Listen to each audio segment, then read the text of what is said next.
My current leadership role is youth leader at Bedford First Assembly.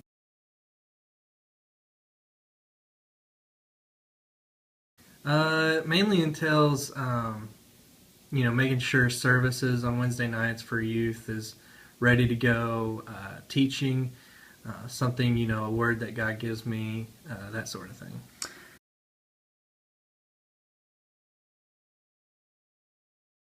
I got into leadership just by helping out, really, serving others.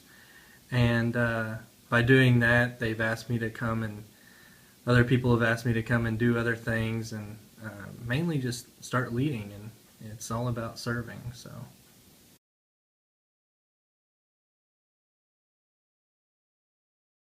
I'd say the most challenging would be when others aren't willing to help themselves, when they're not willing to serve, and in doing that, they fail at also becoming a leader.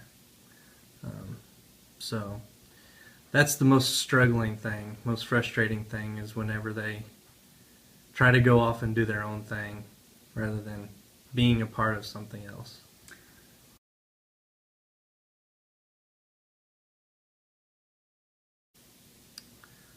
For the most part, yeah.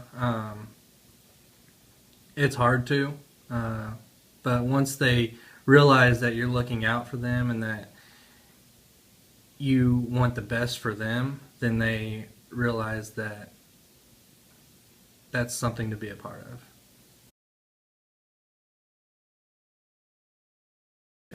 of. The most rewarding is when you see somebody serving, if it's just picking up a piece of paper off the ground or taking out the trash at church. When you see somebody do that and you know that they've seen you do it, then you see them becoming a leader as well. And so that's probably the most rewarding thing. Seeing them lead on top, and seeing them lead as well.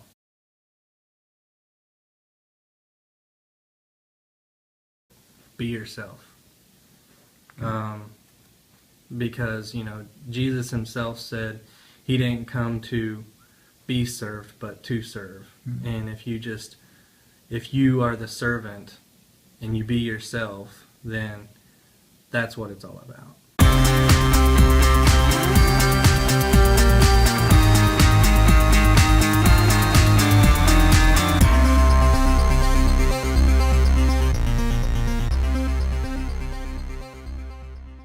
I'm the Executive Director of Hope Resource Center.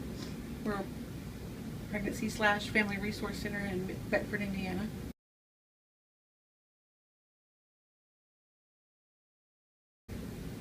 The Executive Director oversees the day-to-day operations of the center as one of the major fundraisers, oversees growth and development of the organization.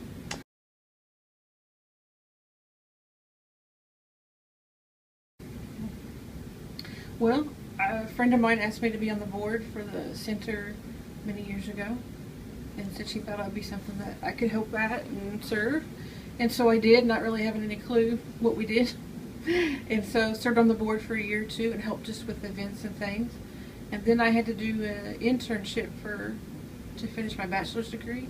And my professor said that I could do that here.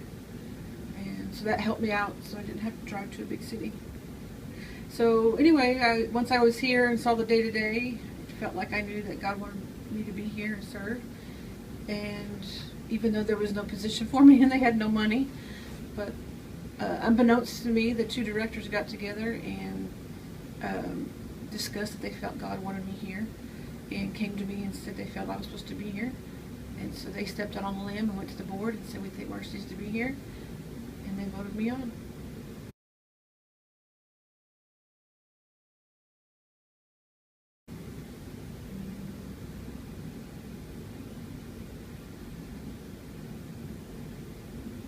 Well, I think everybody comes here with a different reason and a purpose. I don't think they always know what it is. Sometimes it's a good purpose and sometimes it's not. And trying to fit that into what you think God wants you to do here is challenging. But trying to find their niche, you know. And then that changes you in the process and the goals you think you have. That's what I think. Okay.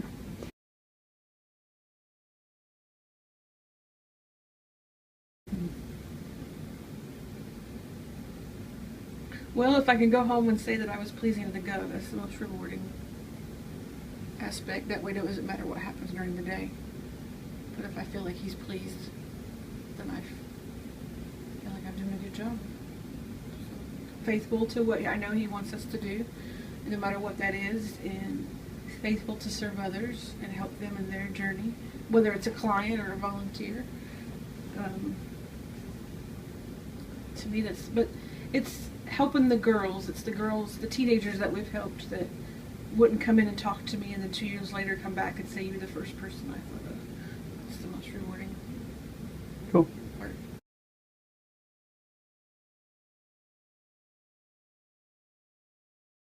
Run. I wouldn't advise anyone personally to pursue a leadership role. I'd tell them to pursue other areas first, and then if they felt they were still called to leadership, then God would definitely bring their path back around to that. I would never, now that I know what I know, I would never have pursued it had I known. But I would say humble yourself and pray and stay there on your knees. Don't get up, and get a group of people that you trust around you that can mentor you and challenge you and tell you how it is when you don't want to hear it. And don't try to please people, or try to please God, no matter what.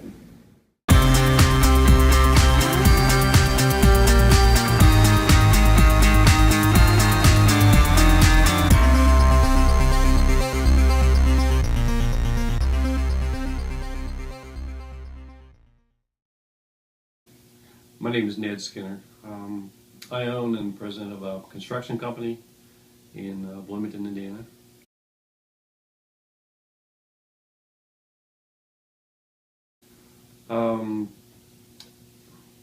Since I own the company, I do a lot of things, but mainly hire people, oversee people, bid jobs, make sure the construction is done correctly, invoice. The whole works. Yes.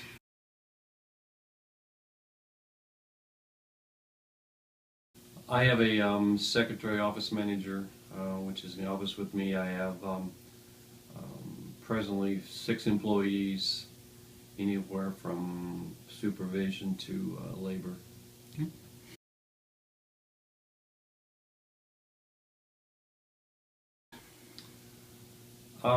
I started construction when I was 18, more or less doing contracting for individuals, and then I got to a point where I worked for other people and noticed I didn't have the freedom that I wanted to have. So I decided that I would try to go in business for myself.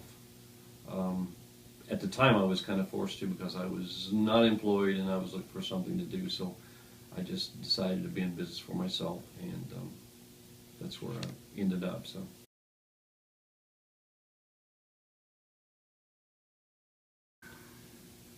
Probably patience, trying to deal with people, their problems, their situations, them being not productive in their work, not wanting to come to work. Basically they just are there to get the money, and they could.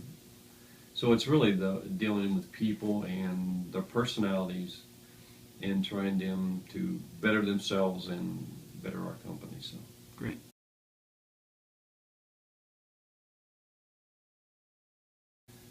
the most rewarding is probably the completion of the project is one of the things that I love to see it come together. But as far as people, it's trying to find out how do people work together, how to communicate better, how to make people see things that they don't see, why they have to be at work, why they should do good work and quality work, and what's the rewards of that work.